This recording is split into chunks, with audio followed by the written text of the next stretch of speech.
Hello everyone, welcome to the tournament proper.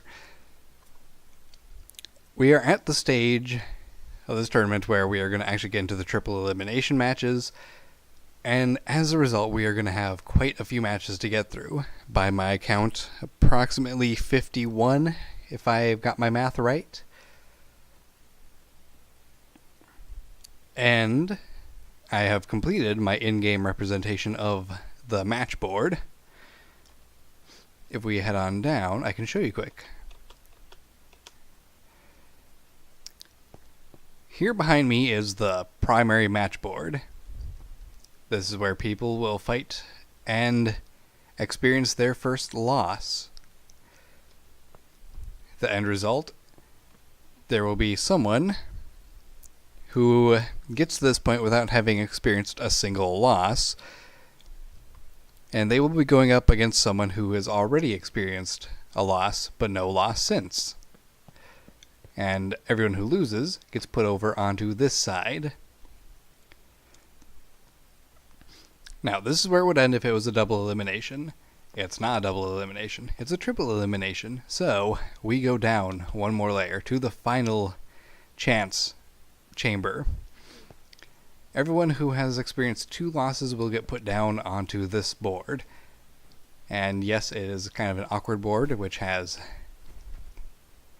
multiple smaller walls, but it's okay, we'll get this explained better when we actually get to this point.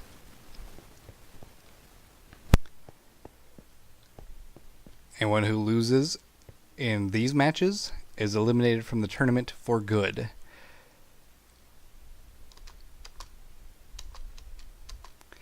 So, without further ado, let's go over... I think I went over the rules that I came up with before, but just in case, I will go over them again. Upon achieving a victory, a team will get a nether star. This nether star can be traded for a random upgrade. 2 can be traded for a unit cap increase. 3 can be traded for a guaranteed upgrade. Now, upgrades are kind of limited, as you need to have a certain amount of vanilla units available to actually purchase an upgrade. If you don't have enough vanilla units, you can't purchase an upgrade at all. By default, a team can end up purchasing up to 3 specialist teams. And that's what I mean by upgrades, by the way. The non-specialist upgrades can still be purchased even if you are at your max specialist amount. However, having 3 specialist teams will reduce a team to just 24 units, which is the minimum they can have in the tournament. A loss does not guarantee any victory points at all. And I have a bit of a random victory point spending thing right here. It's got slips of paper with yes and no written on them, and those will be popped out at random and weighted based on the amount of upgrades a team already has compared to their unit cap amount.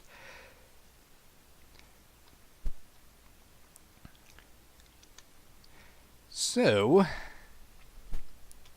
yes, one more thing. From this point on, anyone who has rabbit hide armor is also going to have a rabbit's foot upgrade. Just a little extra bonus item to make up for the loss of protective capabilities. I have also made changes to the arenas that needed changes, and there's one other thing that is going to be changing from here on out, but we will get to that when we actually go to the first arena to fight, which is going to be the Gladiator Hall. And it's going to be a fight between Jade Shrapnel and Sapphire. So, let's go get the teams set up and have them duke it out. And welcome back to the Gladiator Hall. So, the most prominent change that we're going to be having is going to be the elimination of leader types from each team. I don't really want to eliminate the leaders, but I discovered that they were kind of the cause of a behavior problem. Remember how in the elimination matches we had soldiers sitting around in corners doing nothing? I did some testing and I determined that they only do that if they have ranged weaponry in their offhand, and if there's a leader on the field. For whatever reason, that causes them to do an infinite backing up thing, because a ranged unit is supposed to keep at a distance. However, for whatever reason, they refuse to stop backing up and eventually get into a corner, and they're trying to still back up before they do their attack. But they can't, because there's nowhere to back up to. So, no more leaders. However, each team still is going to have someone with a pair of goggles. This is in order to make the team actually have someone who will get to approximately the center of the arena. And this is to help assist in the fights actually occurring, because the arenas are built big enough that they are outside the general non-boosted detection range of the soldiers. However, the center of the arena is well within the range, no matter where they are in their own start room. So as long as someone is getting to the center of the arena, the battle should start. Anyway, over here on the right side we have the Sapphire team. They have shields and blaze rods. And I've forgotten. They have rabbit hide armor, lily pad pants, and I think they might have feathers. I can't remember anymore.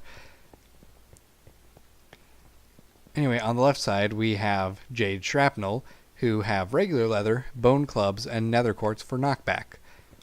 And of course their gunpowder specialist unit. Oh yes, that's the other thing that they have over there. A mushroom specialist unit.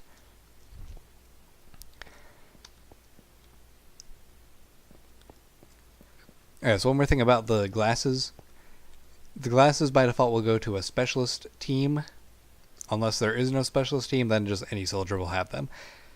Anyway, let's get this fight going in 3, 2, 1.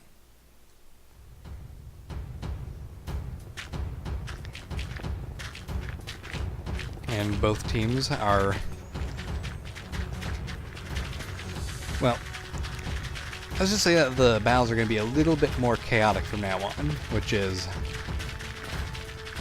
further increasing my desire that there be, a sensor, a radar, a claydar, so that we can determine what's going on as the fight is going. Which team is taking more losses and which one is doing more superiorly. As it is, I believe that Sapphire is the victor. That actually ended up going fairly quickly. And there's someone stuck in a hover loop. Well, congratulations, Sapphire. You managed to survive the suicide bombers of your opponents. Who knows, perhaps they were bricked and the bricking prevented their kabooming. Regardless, Sapphire moves on, and Jade Shrapnel is the first loser of the tournament. Let's go back to Spawn Island and mark their new standings. Okay, so Jade Shrapnel, they are knocked down into the loser tier. Oop, before we actually head all the way down, let's make sure the Jade Shrapnel representative is put down to the floor they belong on. Get down there, Jade Shrapnel. And we will go over here and move Sapphire up to where their second match will be, which will be against the Lapis Valkyries. That'll be a pretty entertaining match to go through. Meanwhile, Jade Shrapnel is the first team on the loser board. They will be facing whoever loses the 10th match, which will be a fight between Tubertastic and either the Beetroot Burners or Rose Thunder. And we're going to see which one of those two teams will be facing Tubertastic in this next fight. And they will face each other in the Gladiator Hall again. Now that makes things nice and simple. See you over there. Alright, we're back at the Gladiator Hall now. Both teams are set up. On the right side here, we have the Beetroot Burners. They have bone clubs and shields, rabbit hide armor, and a nether brick core, and feathers for parachutes, which is going to make the air trap not as powerful up for them. And it's not going to be much of a thing for Rose Thunder either, as Rose Thunder also has feather parachutes. They have a specialist team of fire charge users. Their main army is equipped with lightning, sticks, and rabbit hide armor. Alright, that is both teams already read out. We already know what the arena is capable of. Let's see which team wins in 3, 2, 1. And a single Rose Thunder unit just went flying straight across the arena. It seems that the Beetroot Burners are deciding to stay grouped up for some reason. Now the only fire we're seeing are Beetroot Burners right now, I believe. Ooh, and Rose Thunder is already destroyed. The Beetroot Burners mercilessly tore into them. That was shockingly fast. Alright, let me get these guys cleaned up before they keep dropping their items onto the spikes. See you on Spawn Island. Wow, that was shockingly fast.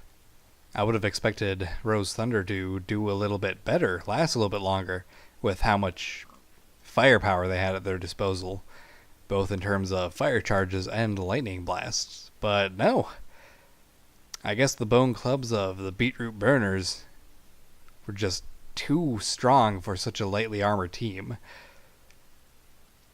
Well, let's get down below then and send Rose Thunder down a level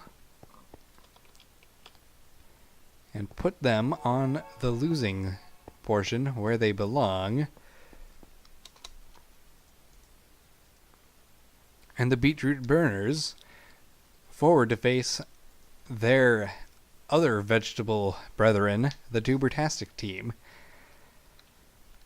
Up next we have Pink Blur going up against Flaming Coal. And they shall be fighting for us in the Tranquil Bog. Alright, let's get the teams over there and see which one proves superior. And welcome back to the Tranquil Bog, everyone. It is another arena that has not actually had any changes done to it, as there really wasn't any need to do any changes. So, over on the right side, we have Flaming Coal, and they have leather armor, bone clubs, nether quartz, and a specialist team of blaze powder users. They also have a sugar upgrade, so, you know, speedy. Then on the left side here, we have Pink Blur. They have a specialist team of snowball throwers. They have blaze rods, leather armor, and nether quartz for their main soldiers, and they have sugar as well. That's why they're called Pink Blur. Brain farts. Gotta love them. Anyway, last match of the video. Let's see who wins in 3, 2, 1. And both teams are actually rushing across pretty quickly this time around. Flaming Coal has made early use of their Blaze Powder knockouts, getting a few pink blurs taken out right away from the specialist unit, no less. And the fighting is over already. Again, a very, very swift victory achieved by the team with the bone clubs.